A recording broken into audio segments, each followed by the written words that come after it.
High student, how are you? Welcome to my channel. Previous लेक्चरमध्ये आपण modern अप्रोचनुसार classification accounts and rules यावर discuss केलेलं आहे. मग त्याच्यामध्ये असेट्स अकाउंट म्हणजे काय, liabilities, capital account and revenue and gains असतील किंवा एक्सपेन्स अँड लॉसेसमध्ये कोणकोणते अकाउंट्स इन्क्लूड होतात किंवा त्याचे रूल्स आपण कशा पद्धतीनं आहेत यावर डिस्कस केलेलं आहे. आजच्या व्हिडिओमध्ये आपण टेक्स्टबुक मधील जे काही ऍक्टिव्हिटी कॉलम जो काही 3 आहे, fill the following table, analysis of transaction by applying rules of debit and credit, modern approach नुसार हा जो काही क्वेश्चन आहे तो आपण सॉल्व्ह करणार आहे. टेक्स्टबुक मधील पेज नंबर 30 जो काही आहे या 30 पेज नंबरवरील हा चार्ट आहे. हा चार्ट आपण आजच्या व्हिडिओमध्ये सॉल्व्ह करणार आहोत. पण त्याही आधी अजूनही जर तुम्ही माझ्या चॅनलला सबस्क्राइब केलं नसेल तर चॅनलला सबस्क्राइब करा. व्हिडिओ आवडला तर नक्की लाईक करा आणि जास्तीत जास्त विद्यार्थ्यांपर्यंत व्हिडिओ शेअर करा. बघा, विद्यार्थ्यांनी नोटबुकमध्ये चार्ट प्रिपेअर करून घ्यायचा आहे. बघा, या पद्धतीने आपण चार्ट प्रिपेअर करून घेणार आहोत. Activity 3, fill the following table, analysis of transaction by applying rules of debit and credit, modern approach. Page number 30, textbook मधील पेज नंबर 30 वरील हा चार्ट आहे. बघा, कॉलम आपण कशा पद्धतीने प्रिपेअर केलेले आहेत. First column serial number, transaction, 2 aspects और इफेक्ट्स, ज्या पद्धतीने आपण ट्रॅडिशनल अप्रोच बघितलेला आहे गोल्डन रूल्स ऑफ नुसार analysis of transaction by applying rules of debit and credit, हा ट्रॅडिशनल अप्रोच नुसार ज्या पद्धतीने आपण सॉल्व्ह केलेला आहे त्याच पद्धतीने आपण या ठिकाणी कॉलम काय करणार आहोत, प्रिपेअर करून घेणार आहोत. पण या ठिकाणी आपण क्लासिफिकेशन ऑफ अकाउंट्स ऐवजी कॅटेगरीज हा कॉलम आपण काय करणार आहोत, प्रिपेअर करून घेणार आहोत. अदरवाईज बाकीचे जे काही कॉलम आहेत त्याच पद्धतीने आपण कॉलम प्रिपेअर करून घेणार आहोत. बघा, ट्रान्झॅक्शन फर्स्ट काय सांगितलेले आहे. Rajesh commenced business with cash ₹80,000. Commenced means started. Business start करण्यासाठी राजेश या व्यक्तीने 80,000 रुपये काय केलेले आहेत, बिझनेसमध्ये घातले गेलेले आहेत. आता हा जो काही आपण चार्ट सॉल्व्ह करणार आहे किंवा कोणताही क्वेश्चन आपण अकाउंटन्सी मधला सॉल्व्ह करत असताना आपण त्या ठिकाणी आहे किंवा बिझनेसच्या दृष्टीने आपण काय करतो, क्वेश्चन तो सॉल्व्ह करत असतो. आता राजेशने बिझनेसमध्ये 80,000 रुपये काय केलेले आहेत, आणलेले आहेत. म्हणजे कॅश काय झालेले बिझनेसमध्ये कम्स झालेली आहे. आता कॅश, आता या ठिकाणी 2 अकाउंट आपले ओपन होतील. काय म्हणून कॅश आणलेली आहे, तर बिझनेस स्टार्ट करण्यासाठी कॅपिटल, ज्याला आपण भांडवल म्हणतो, भांडवल म्हणून पैसे काय केलेले आहेत, 80,000 रुपये आणलेले आहेत. त्यामुळे आपण पहिल्यांदा अकाउंट्स कोणकोणते इन्व्हॉल्व याच्यामध्ये होत आहेत ते आपण प्रथम लिहून, म्हणजे त्याच्यावर रूल्स आपल्याला अप्लाय कोणते होऊ शकतात हे आपल्याला लगेच लक्षात येऊ शकतं. बघा, प्रथम कॅश कम झालेली आहे. कॅश अकाउंट आपल्याला प्रथम ओपन करावं लागणार आहे.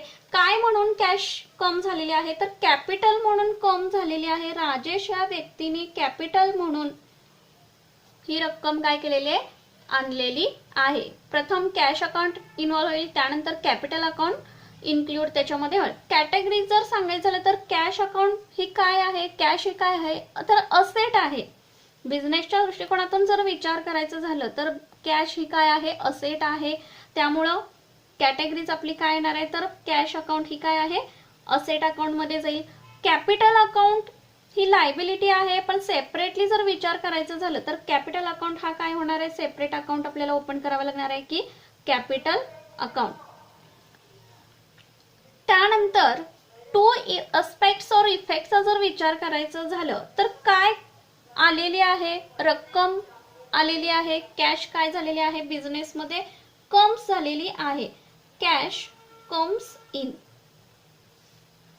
कोणी गिवन केलेली आहे, राजेश या व्यक्तीने पैसे काय केलेले आहेत, बिझनेसमध्ये दिले गेलेले आहेत, बिझनेसमध्ये घातले गेलेले आहेत. त्यामुळं प्रोप्रायटर तो असणार आहे. प्रोप्रायटर इज गिवर किंवा राजेश इज गिवर. प्रोप्रायटर इज गिवर कॅपिटल अकाउंट मध्ये जाणार आहे. कॅटेगरी त्याची कॅपिटल अकाउंट येणार आहे. आता बिझनेस मध्ये कॅश आलेली आहे. कॅश कशामध्ये जाणार आहे, तर असेट मध्ये जाणार आहे. असेट काय झालेली आहे, इन्क्रीज झालेली आहे. Increase in assets.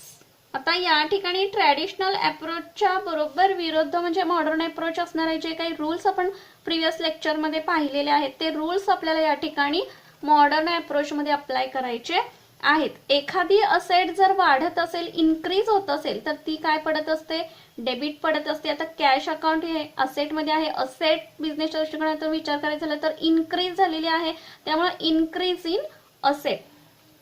बिझनेस मध्ये कॅश कम झालेली आहे, पण काय म्हणून कम झालेली आहे तर कॅपिटल म्हणून कम झालेली आहे. त्यामुळे कॅपिटल देखील काय झालेलं आहे, इन्क्रीज झालेली आहे. त्यामुळे increased in capital.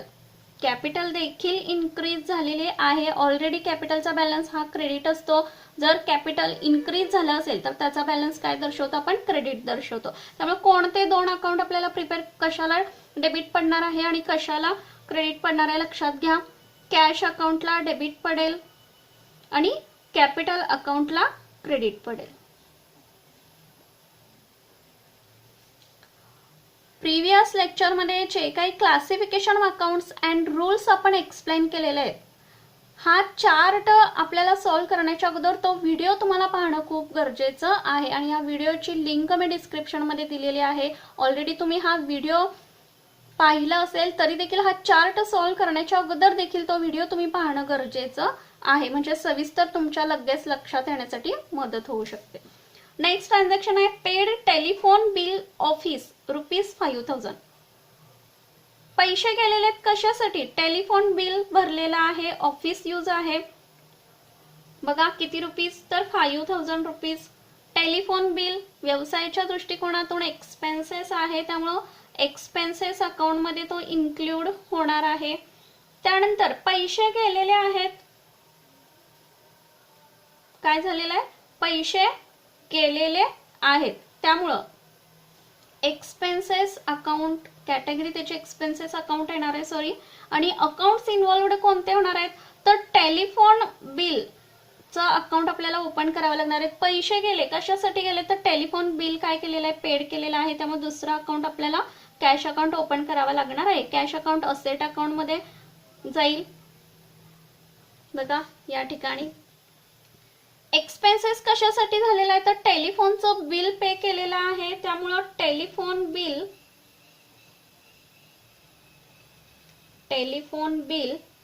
Is an expenses. कशासाठी पैसे गेलेले आहेत तर टेलिफोन बिल हा खर्च भागवण्यासाठी पैसे गेलेले आहेत. Cash goes out. बघा आता रूल्स आपल्याला अप्लाय करायचा आहे. जर एक्सपेन्सेस इन्क्रीज होत असेल तर डेबिटला पडणार आहे. या ठिकाणी इन्क्रीज झालेला आहे, इन्क्रीज इन एक्सपेन्सेस. त्यानंतर कॅश अकाउंट असेट अकाउंट मध्ये गेलेला आहे. असेट काय झालेले, कॅश आपल्याकडून गेलेली आहे, त्यामुळं कॅश काय झालेले, डिक्रीज झालेली आहे, म्हणजे थोडक्यात decrease in asset. Decrease in asset. डेबिटला काय पडणार आहे लक्षात घ्या तर टेलिफोन बिल.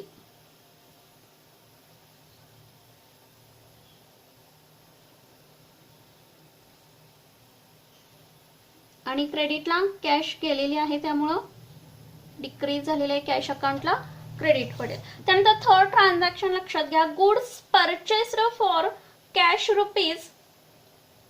₹8,000. माल खरेदी केलेला आहे 8,000 चा फॉर कॅश, म्हणजे रोखीनं माल खरेदी केलेला आहे. कोणत्या प्रकारचा माल खरेदी केला आहे हे सांगितलंय का नाही, फक्त परचेस झालेला आहे, माल फक्त काय झालेला आहे, खरेदी केलेला आहे इन कॅश 8,000 चा. त्यामुळं अकाउंट्स कोणकोणते इन्व्हॉल्व होणार आहेत या ठिकाणी बघा तर परचेस अकाउंट. जर फॉर एक्झाम्पल या ठिकाणी फर्निचर खरेदी केलं असं सांगितलं असेल तर फर्निचर अकाउंट आपण ओपन केलं असता, बट या ठिकाणी कोणत्या प्रकारचा माल खरेदी केला हे सांगितलेलं नाहीये, त्यामुळे परचेस अकाउंट. आणि नेक्स्ट कॅश अकाउंट, माल खरेदी करण्यासाठी पैसे आपल्याकडून गेलेले आहेत. परचेस अकाउंट एक्सपेन्सेस बिझनेसच्या दृष्टिकोनातून आहे, त्यामुळे एक्सपेन्सेस अकाउंट मध्ये इन्क्लूड होईल. कॅश अकाउंट पैसे आपल्याकडून गेलेले आहेत, असेट अकाउंट मध्ये जाईल.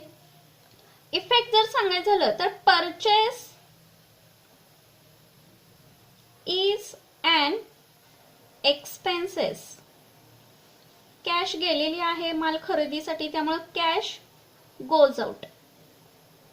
काय झालेले, कॅश गेलेली आहे. रूल्स आपल्याला या ठिकाणी अप्लाय करावा लागणार आहे. बघा, जर एखादा एक्सपेन्सेस इन्क्रीज होत असेल तर त्याला डेबिट पडणार आहे. त्यामुळं या ठिकाणी एक्सपेन्सेस इन्क्रीज झालेला आहे. Increased in expenses. Cash account asset account मध्ये जातोय. असेट या ठिकाणी काय झालेले गेलेली आहे आपल्याकडून, म्हणजे कॅश आपल्याकडून गेलेली आहे. कशासाठी? माल खरेदीसाठी. त्यामुळे decrease in assets. Decrease in asset. डेबिटला काय पडणार आहे तर परचेस अकाउंट पडणार आहे. क्रेडिटला काय पडणार आहे तर कॅश अकाउंट पडणार आहे. आय होप की सर्व तुमच्या लक्षात येत असावं. नेक्स्ट ट्रान्झॅक्शन कोणती आहे तर sold goods to Manoj worth ₹6,000. मनोजला काय केलेला आहे? माल विकलेला आहे. कोणी माल विकलाय तर आपण माल विकलेला आहे. किती रुपीचा तर ₹6,000. म्हणजे या ठिकाणी मनोज ही व्यक्ती कोण आहे? डेटर्स आहे, जिला आपण ग्राहक असं म्हणतो. त्यामुळे फर्स्ट अकाउंट कोणतं ओपन होईल तर मनोज अकाउंट होणार आहे. मनोज अकाउंट हा कोण आहे? डेटर्स आहे. त्यामुळे डेटर्स हे आपण बॅलन्स शीटच्या असेट साईडला दर्शवतो. त्यामुळे मनोज अकाउंट कोणत्या अकाउंटमध्ये इन्क्लूड होईल तर असेट अकाउंटमध्ये इन्क्लूड होणार आहे. नेक्स्ट अकाउंट जो काही आहे, विक्री केलेली आहे आपण, त्यामुळे सेकंड अकाउंट सेल्स अकाउंट आपल्याला ओपन करावा लागणार आहे. सेल्स केलंय याचा अर्थ आपल्याला इन्कम होणार आहे, म्हणजे पैसे आपल्याला प्राप्त होणार आहेत. त्यामुळे इन्कम अकाउंट मध्ये तो इन्क्लूड होईल. इफेक्ट्स जर सांगायचे झाले तर मनोज हा कोण आहे तर रिसिव्हर आहे. कारण माल कोणाला मिळणार आहे तर मनोजला मिळणार आहे. त्यामुळं मनोज इज रिसिव्हर. मनोज हा काय आहे? रिसिव्हर आहे, कारण माल त्या व्यक्तीला मिळणार आहे. Sales is an income. Rules apply करायचं झालं तर मनोज हा कोण आहे तर डेटर आहे, ग्राहक आहे. डेटर आपण बॅलन्स शीटच्या असेट साईडला दर्शवित असतो.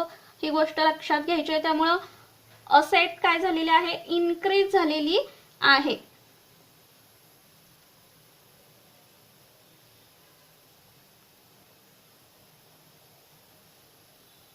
Increase in assets. त्यानंतर पैसे आपल्याला प्राप्त होणार आहेत.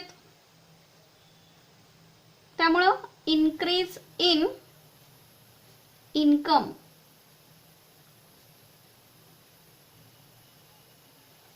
मनोज अकाउंटला डेबिट पडेल आणि क्रेडिट सेल्स अकाउंटला पडेल.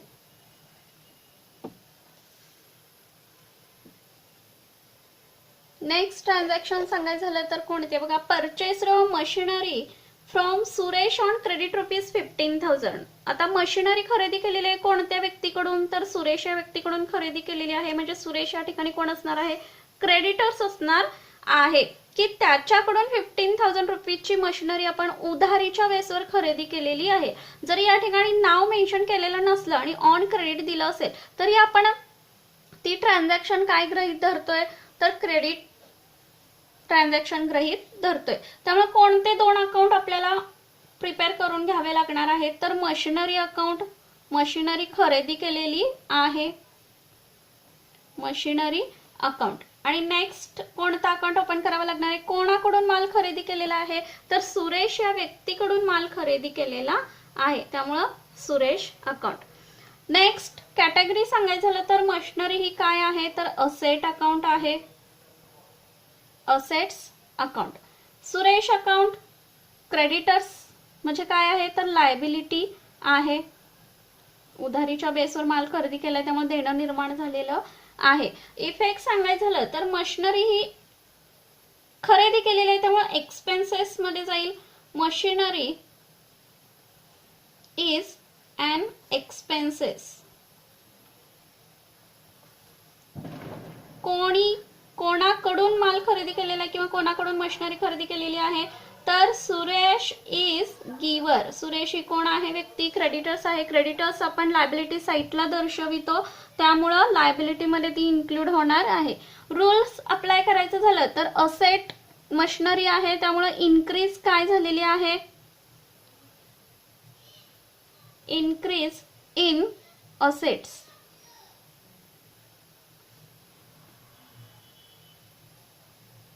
Increase in liabilities. डेबिटला काय पडेल तर मशिनरी अकाउंट पडेल. क्रेडिटला काय पडणार आहे तर सुरेश अकाउंट पडेल. नेक्स्ट ट्रान्झॅक्शन लास्ट काय सांगितले बघा. Received rent ₹2500. रेंट प्राप्त झालेले आहे किती तर 2500. पैसे कम झालेले आहे त्यामुळं कॅश अकाउंट ओपन करावा लागणार आहे. कॅश अकाउंट असेट साईडला जाईल. असेट आहे. त्यानंतर काय म्हणून पैसे मिळाले तर रेंट म्हणून पैसे मिळालेले आहेत. रेंट अकाउंट इन्कम प्राप्त होणार आहे त्यामुळे इन्कम अकाउंट मध्ये इन्क्लूड होणार आहे. इफेक्ट सांगायचं झालं तर काय प्राप्त झालेले आहेत, काय कम होणार आहे तर कॅश कम्स होणार आहे. Cash comes in. काय म्हणून कम्स होणार आहे तर रेंटची रक्कम प्राप्त होणार आहे त्यामुळे रेंट इज ॲन इन्कम.